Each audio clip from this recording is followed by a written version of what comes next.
Ciao ragazzi, sono Pietro Matteis del movimento Stand Up for Europe. Mi spiace non essere con voi oggi, purtroppo, ma ho visto che avete fatto un lavoro fantastico in quest'ultimo mese parlando di cittadinanza attiva e di Europa. Penso che ogni scuola in Europa dovrebbe parlare di questi elementi perché è la base per creare una società giusta ed efficace a livello locale, nazionale ed europeo. Mi spiace anche non essere con voi perché, anche se non sembra, qui fa 4 gradi oggi e sarebbe stato bellissimo essere con voi quest'oggi in Italia. Come vedete qui oggi sono davanti alla Commissione Europea. La Commissione Europea, come sapete, è un po' il governo dell'Unione Europea di oggi.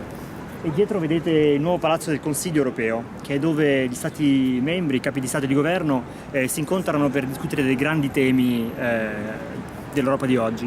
E più in là c'è il Parlamento Europeo, che è dove, come sapete, i nostri parlamentari europei che noi votiamo ogni 5 anni siedono e lavorano per la maggior parte del loro tempo. Quindi vedete, qui siamo un po' al centro dell'Europa. Spesso però mi si chiede, ma gli europei dove sono? Forse i vostri professori di storia avranno menzionato la famosa citazione di Massimo D'Azeglio: fatta l'Italia bisogna fare gli italiani. Bene, siamo un po' forse nella stessa situazione, perché qui abbiamo fatto l'Europa, almeno una buona parte dell'Europa, ma gli europei ancora la gente si chiede se esistano o no. Io rispondo sempre che esistono e io mi considero un europeo e sono sicuro anche molti di voi, e soprattutto dopo questo seminario in questi ultimi giorni. Io sono stato uno studente Erasmus in Francia, ho vissuto in vari paesi, spero che anche voi, e vi invito, farete un'esperienza in Europa. Non parlo di estero perché non è l'estero, secondo me si parla veramente di Europa. Ed è così che si crea questa cittadinanza e questa coscienza europea che bisogna rafforzare sempre di più. D'altra parte ci rendiamo conto che oggi ci sono vari movimenti nazionalisti che vorrebbero che ci richiudessimo nelle nostre frontiere nazionali. Ce ne sono vari in Italia, varie parti d'Europa ne hanno ancora. Però rendiamoci conto del rischio che questi movimenti portano alle nostre libertà. Perché, giusto farvi un esempio, se io, studente Erasmus, fossi stato confrontato da questi movimenti nazionalisti, magari oggi non avrei avuto l'opportunità di essere qui a Bruxelles, lavorare qui a Bruxelles, ma ancor prima non sarei stato studente in Francia, dove ho fatto il mio progetto Erasmus. Allo stesso tempo l'Europa non è soltanto questa libertà di viaggiare, di studiare. Io durante il mio Erasmus lavoravo anche in un ristorante italiano, tra parentesi, e questa era l'opportunità veramente di essere integrato nella società locale senza essere discriminato in quanto italiano. Questo è anche un elemento fondamentale. L'Europa ci dà il diritto a non essere discriminati in quanto italiano in Francia o italiano in Germania, e purtroppo questo è un diritto che i nostri amici inglesi perderanno col Brexit. Un altro elemento fondamentale è il diritto di essere eletti e di essere votanti, elettori nelle elezioni europee o municipali anche. Io stesso ero candidato per le europee nel 2014 in quanto italiano, residente qui in Belgio. È stato bellissimo poter avere una campagna in alcuni villaggi del Belgio dove c'erano italiani di seconda e terza generazione, e nel mercato con le signore che parlavano italiano con un accento, un dialetto che a volte avevo anche difficoltà magari a capire, ma erano delle esperienze fantastiche di cittadinanza europea. Quindi quando si parla di Europa, l'Europa esiste, l'Europa esco dall'Europa, no, noi siamo europei, la nostra storia di italiani e di francesi che hanno vissuto in varie parti del continente da sempre, quindi non lasciamoci prendere da questi movimenti che vogliono metterci in una piccola scatola nazionalista.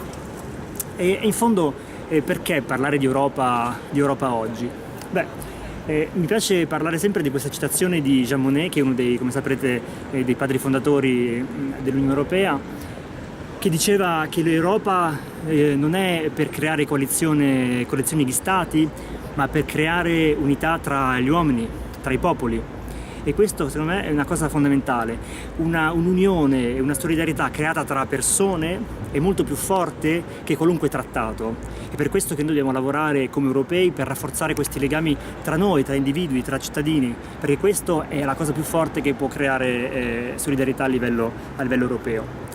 È chiaro che con i problemi attuali che abbiamo, le grosse sfide globali, climate change, cambiamento climatico, migrazione, la crisi economica, l'innovazione, sono tutte cose che non possiamo risolvere da soli a livello soltanto locale. È importante lavorare insieme e per lavorare insieme bisogna conoscersi. Per questo che è importante quello che voi state facendo in questi giorni, questi training, questi seminari sull'Europa, perché soltanto essendo coscienti di queste comunanze, di problemi e di opportunità possiamo poi lavorare insieme verso una visione comune del futuro. Questo è veramente una cosa fondamentale che spesso non si dà abbastanza attenzione. L'importanza di avere una visione comune, un obiettivo comune e magari anche quello che diceva un po' Rousseau, un contratto sociale che non sia più soltanto a livello nazionale ma veramente a livello anche europeo adesso. Perché in fondo con queste sfide che menzionavo prima, questi grandi problemi globali, dobbiamo avere gli strumenti per gestirli. Faccio giusto un esempio: quando molti di voi, io l'ho fatto quando ero bambino, un bel castello di sabbia col mio secchiello e la mia paletta, ecco, quello la puoi utilizzare per creare un bel castello di sabbia, ma se vuoi creare una scuola, se vuoi creare un'università, un palazzo, qualunque che sia, non puoi utilizzare solo la paletta e il secchiello. Quindi l'Europa ci dà quegli strumenti per avere la possibilità di gestire queste crisi che sono molto più importanti, molto più grandi. In realtà anche solo farlo a livello italiano o europeo non basterebbe. Ormai nel mondo globalizzato, dove c'è la Cina, l'India, il Brasile, gli Stati Uniti, dobbiamo risolvere questi problemi a livello globale e solo in quanto europei possiamo pesare nelle discussioni, nelle negoziazioni che ci permetteranno di avere una visione comune e problemi risolti a livello efficace e globale. Quindi alla fine le sfide che stiamo affrontando ora secondo me sono almeno tre in quanto cittadini. Primo, riconciliare il nostro essere cittadini in quanto proprio tali. Spesso le nostre società sono sempre più divise, abbiamo difficoltà a capire i problemi dei nostri vicini di casa, non conosciamo i nuovi arrivati, magari la questione dei migranti è chiaramente anche un peso su questo. Bisogna conoscersi meglio per poter lavorare meglio insieme. La diversità in quanto tale, che sia diversità all'interno di una città o di una regione, persone che vengono da varie regioni d'Italia, da varie parti d'Europa, è un'opportunità se riusciamo a conoscerci e utilizzare le competenze che ogni persona è capace di portare con la sua diversità. Se non investiamo nella diversità, la diversità può diventare una sfida in più, quindi è importante conoscersi per lavorare meglio insieme, riconciliare la nostra società. E anche tra parentesi i nostri social media, che sia Facebook o Twitter eccetera, ormai sono sempre più capaci a farci vedere quello che già ci piace, piuttosto che a esporci a idee che magari non siamo disposti a mettere il bel mi piace su Facebook. E questo anche è una sfida per la comprensione mutuale, perché senza comprensione mutuale non possiamo poi arrivare a lavorare insieme e a creare la solidarietà che è necessaria per avere soluzioni a livello nazionale, europeo e mondiale. La seconda sfida cruciale è quella poi di riconciliare i cittadini con la politica. Ma quando parlo di politica non parlo della politica un po' di salotto che vediamo spesso, un po' forse troppo spesso in Italia. Parlo della politica intesa come essere attivi a livello locale, nella tua comunità, per risolvere problemi anche di tutti i giorni e poi andare a livello superiore, che sia a livello regionale, che sia a livello nazionale, che sia a livello europeo, a seconda del problema.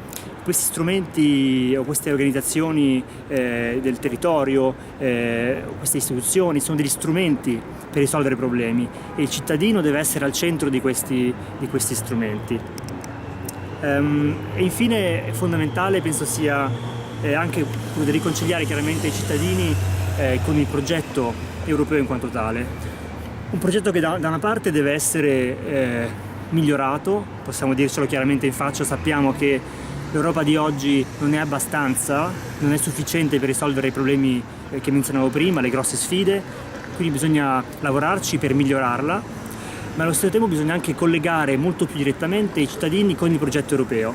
E questo ve lo immaginerete da una persona che è implicata in un movimento cittadino che appunto si chiama Stand Up for Europe. E questo è che quello che stiamo cercando di fare noi è esattamente questo, di creare un legame diretto tra il progetto europeo, tra quello che sono le opportunità dell'Europa e la vita di tutti i giorni, quindi creando dei team locali, quindi dei team, delle squadre non in città europea, e dare la possibilità a ogni persona di essere attiva secondo le sue disponibilità, secondo le sue competenze, per dare un contributo alla comunità di cittadini che sia locale, nazionale ed europea.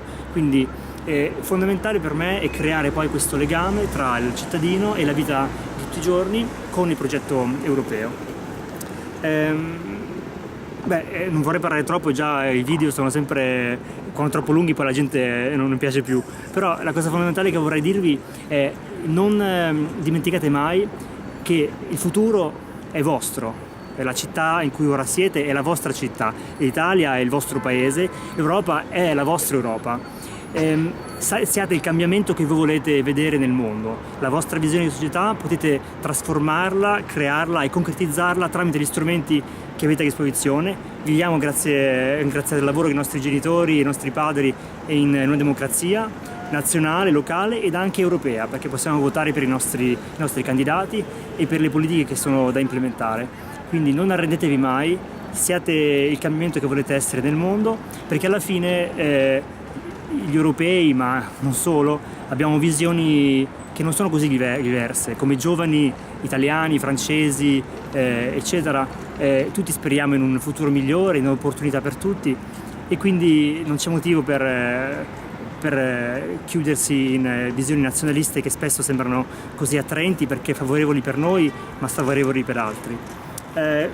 Vorrei chiudere questo piccolo video quindi per ringraziarvi per la vostra attenzione, per il vostro lavoro che avete fatto, che è davvero fantastico, e vi auguro quindi un buon weekend. A presto!